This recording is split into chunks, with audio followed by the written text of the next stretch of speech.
students, as we know chapter 2, that is your introduction to MS Access 2016. So in this class we will know how to create a table in MS Access 2016. So let's start. आप जैसे कि देख रहे होंगे कि यहाँ पर MS Access की विंडो मैंने ऑलरेडी ओपन कर रखी है और इसमें मैंने डेटाबेस का नेम आप देख रहे होंगे टाइटल बार में डेटाबेस का नेम स्टूडेंट रखा है और टेबल का नेम भी स्टूडेंट रखा है। लेकिन इसमें थोड़ा सा चेंज है, डेटाबेस का नेम कैप्स लॉक में है और जो टेबल का नेम है वो स्टूडेंट लिखा हुआ है। ठीक है, तो मैंने अब स्टूडेंट का डेटाबेस मैं क्रिएट कर रही हूँ, तो टेबल के अंदर जो भी डेटा आएगा वो स्टूडेंट से रिलेटेड ही आएगा। तो अब आप देख रहे होंगे कि यहाँ पे दो हमें फील्ड दे रखे हैं, एक तो फील्ड नेम दे रखा है और एक डेटा टाइप दे रखा है। मीन्स हमें अपने टेबल के अंदर क्या क्या कॉलम रखने हैं, उनके नेम हमें देने हैं और उनका डेटा टाइप कैसा होना चाहिए हमें वो बताना है।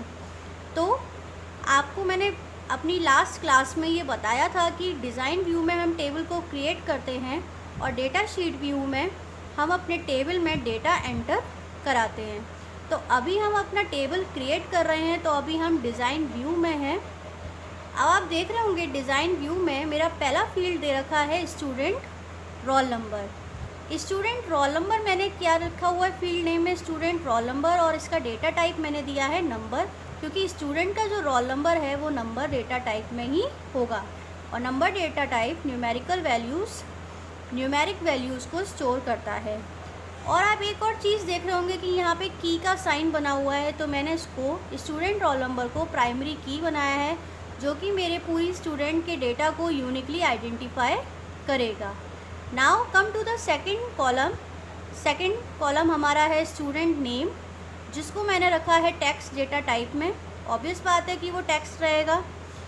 थर्ड हमारा कॉलम आता है स्टूडेंट का कॉन्टैक्ट नंबर, जिसको मैंने किस में करा है, इसमें टेक्स्ट मेंशन है, इसको हम करेंगे स्टूडेंट का कॉन्टैक्ट नंबर में।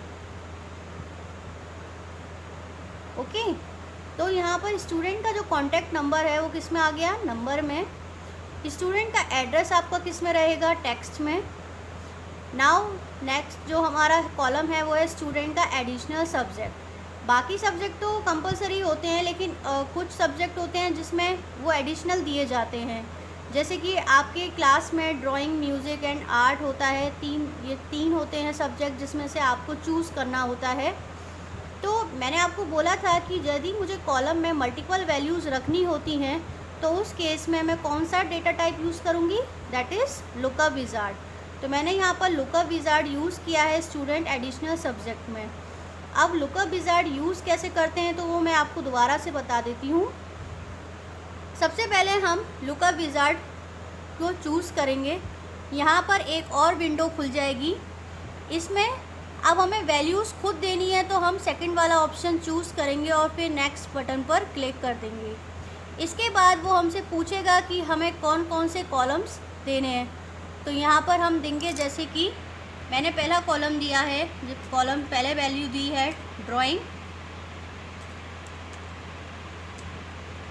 नेक्स्ट मैंने सेकंड में मैंने दिया है म्यूज़िक एंड फिर नेक्स्ट मैंने दिया है आर्ट। तो ये मैंने तीन वैल्यूज़ ली हैं और फिर अब मैंने क्या किया है, फिर नेक्स्ट बटन पे क्लिक किया है। अब मैं अलाउ करना चाहती हूँ मल्टीपल वैल्यूज़, तो मैंने उस पर क्लिक किया है और फिर मैंने फिनिश कर दिया। अब यहाँ पर मेरा लुकअप विज़ार्ड लग चुका है। उसके बाद एडमिशन डेट मेरा एक और कॉलम है, जिसमें मैंने date and time data type use किया है। मतलब इसमें जो डेटा टाइप आएगा, डेटा आएगा, वो डेट एंड टाइम फॉर्मेट में होगा। अब मेरी टेबल में मैंने फील्ड नेम भी बना लिए, डेटा टाइप भी चूज़ कर लिया। अब मुझे अपनी टेबल को डेटा शीट व्यू में देखना है। तो अब आपके पास दो तरीके होते हैं अपनी टेबल में जाने के। पहला तो आप स्टूडेंट टेबल पर डबल क्लिक करेंगे तो आप डेटा शीट व्यू में आ जाएंगे। यदि आप ऐसे भी नहीं आना चाहते हैं तो आपके पास एक ऑप्शन दिया हुआ है व्यू में आप क्लिक करेंगे तो डेटा शीट व्यू आपको गिवन है। आप इसके थ्रू भी डायरेक्ट डेटा शीट व्यू में जा सकते हैं। तो मैं ऐसे ना जाने के बजाय मैं स्टूडेंट पे डबल क्लिक करूँगी और मैं वापस से अपनी टेबल में चली जाऊँगी।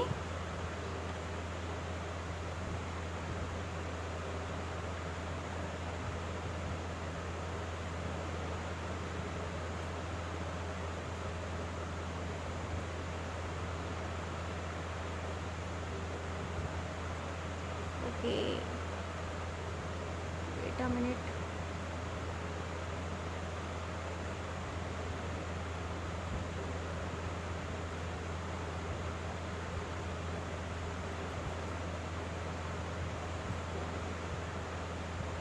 ओके, तो मेरी अब डेटा शीट व्यू में ये टेबल आ चुकी है।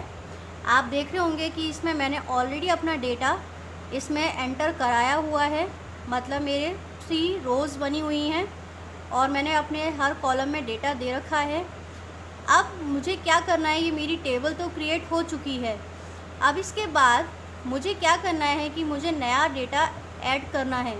तो न्यू डेटा ऐड करने के लिए टेबल में मुझे क्या करना होगा, आप यहाँ देख रहे होंगे कि रिकॉर्ड ग्रुप दे रखा है और रिकॉर्ड ग्रुप में न्यू ऑप्शन दे रखा है।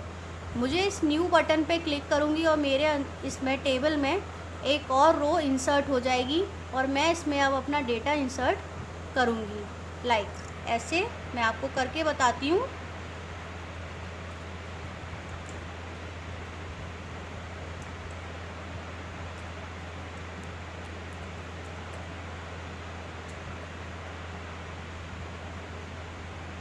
स्टूडेंट का कॉन्टैक्ट नंबर,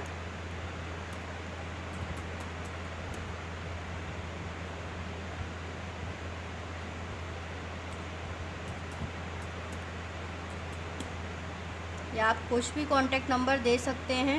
इसमें एंटर नहीं था तो मैं एंटर कर दे रही हूँ।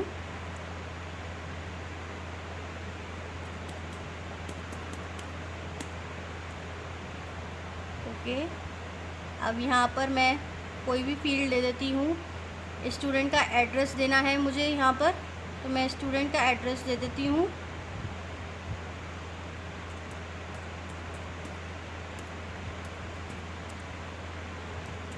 ये मैंने भरतपुर गेट दे दिया है। इसके बाद अब आते हैं स्टूडेंट का एडिशनल सब्जेक्ट। देखिए यहाँ पर आइकन बना हुआ है, क्योंकि मैंने यहाँ पर मल्टीपल वैल्यूज़ दे रखी हैं तो वो आप देख सकेंगे इसमें तीनों वैल्यूज़ आ रही हैं। अब इनमें से आप कुछ भी चूज़ कर सकते हैं जो भी स्टूडेंट ने ले रखा है, और मैंने ओके कर दिया तो 8 आ गया डेटा। अब इसके बाद मेरे को यहाँ पे डेट एंटर करनी है और मैं डेट कुछ भी एंटर कर सकते हैं आप।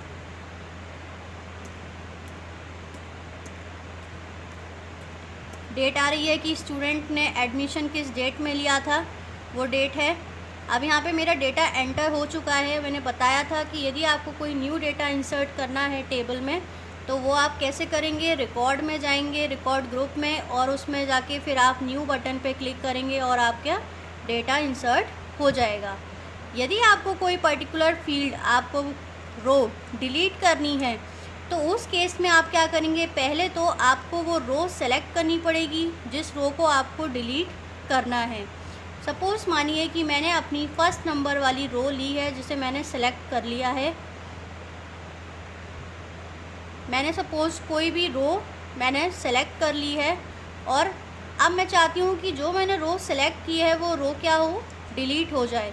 तो उसके लिए मैं, आप देखिए फिर से रिकॉर्ड ग्रुप में जाइए और डिलीट बटन आपको दे रखा है।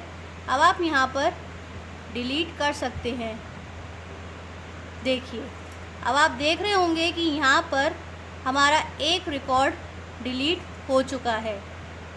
आप देख रहे हैं यहाँ पे, अभी यहाँ पर 4 रिकॉर्ड्स थे, अब यहाँ पर ओनली 3 रिकॉर्ड्स रह गए हैं। क्लियर?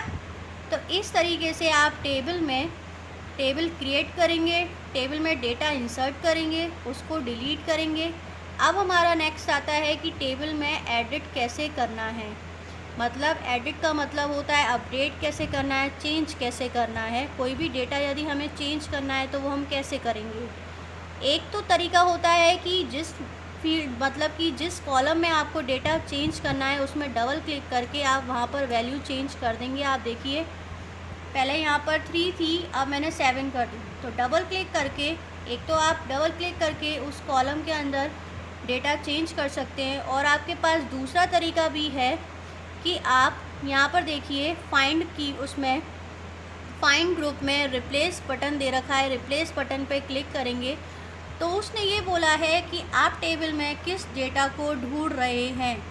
तो मैं ये बोलती हूँ कि मैं स्टूडेंट का एड्रेस ढूंढ रही हूँ जहाँ पर होली गेट लिखा हुआ है।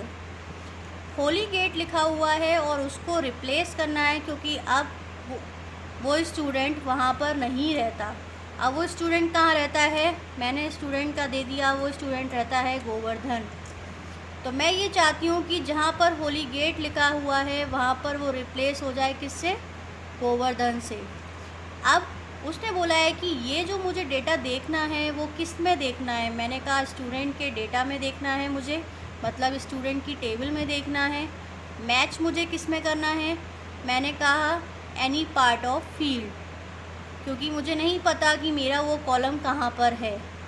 मैंने इसलिए बोल दिया एनी पार्ट ऑफ फील्ड और उसके बाद मैंने रिप्लेस ऑल बटन पर क्लिक कर दिया। Do you want to continue? Yes.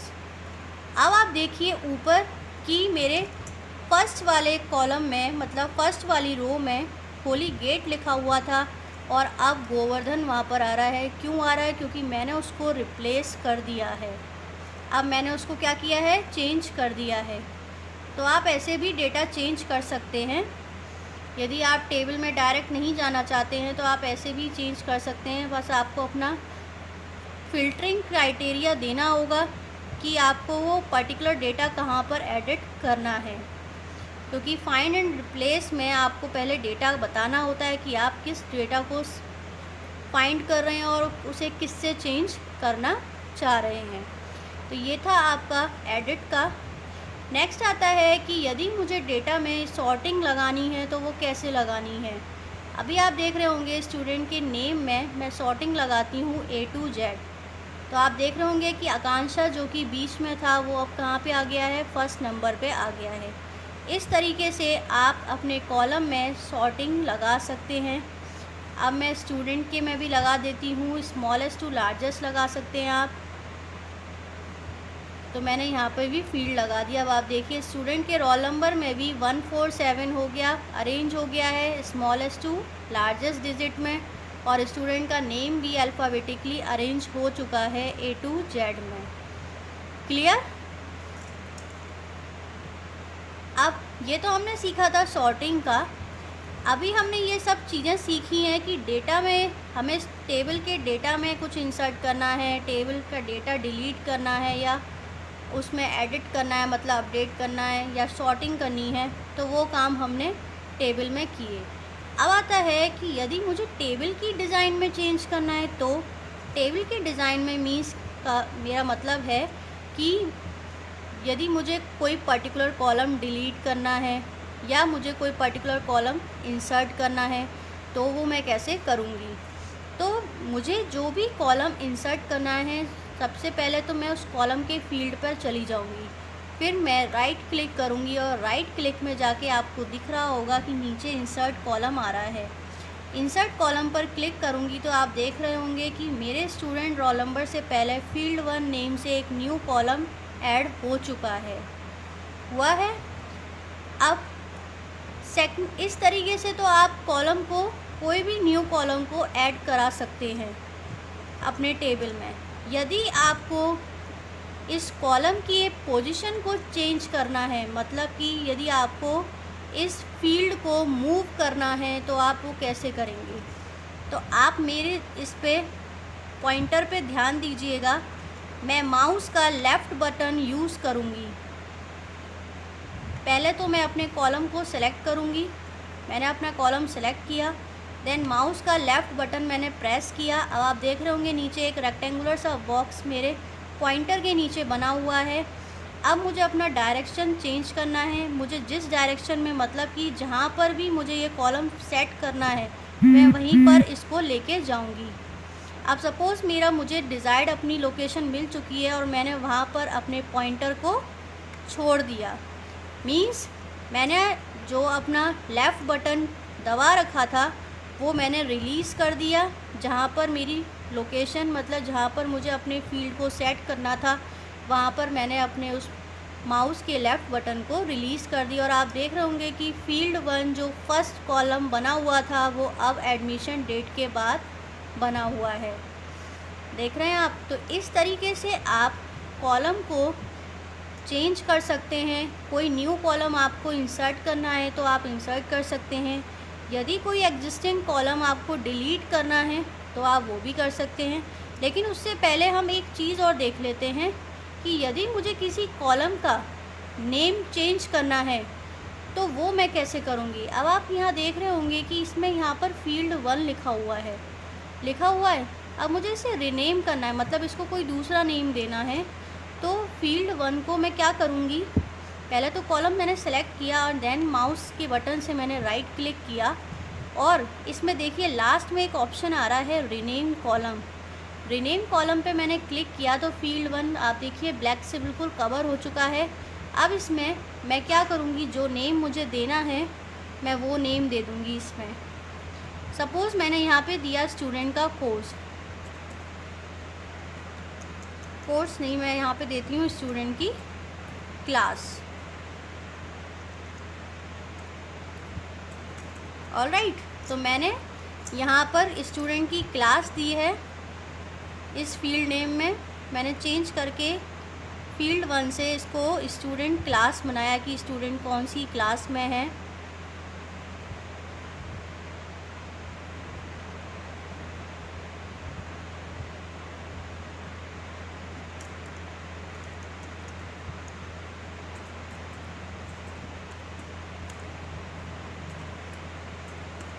Okay, ये हो गया स्टूडेंट क्लास। यहाँ पर इस तरीके से आप कॉलम के नेम को रीनेम कर सकते हैं, चेंज कर सकते हैं। अब आता है कि यदि मुझे कोई पर्टिकुलर कॉलम डिलीट करना है तो वो कैसे करूँगी। तो सबसे पहले कॉलम को सेलेक्ट करना है जिसे आपको डिलीट करना है। तो आप कॉलम को सेलेक्ट कर लीजिए पहले जो आपको डिलीट करना है। अब मैंने सेलेक्ट कर लिया, मैं फिर माउस का राइट बटन क्लिक करूँगी और नीचे इसमें ऑप्शन दे रखा है last second that is delete column, और इस पर क्लिक करूँगी और पर्टिकुलर मेरा ये कॉलम डिलीट हो जाएगा। अब आप देख रहे हैं कि क्लास के नेम से कोई भी कॉलम यहाँ पर एग्जिस्ट नहीं कर रहा है।